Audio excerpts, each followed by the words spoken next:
Hey, this is me, and it is Avery. She's kind of hiding out, but she is helping me pack, and I am going on a trip. I'm going to South Africa. Can you believe it? I got hired to speak in South Africa at a great financial firm, PSG, and I am packing my stuff.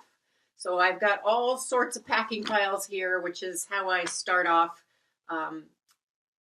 I can't take all this stuff, but I am looking at all the possibilities here. I've got bathing suits. I've got nice going out, colorful things. And then I'm going on a safari, so I have to be not colorful because I guess the animals come after you if you are colorful.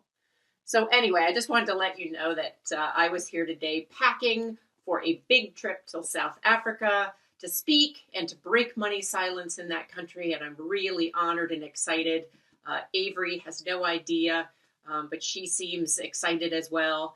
And I just wanted to share the news with you. So if you want to follow my adventures, feel free to follow me on Twitter at KBK Speaks or on Instagram. I'm going to have a couple of updates. Certainly we'll share a lot more when I return. And just know, she's not going to cooperate, that Avery and I are excited to travel. See you later.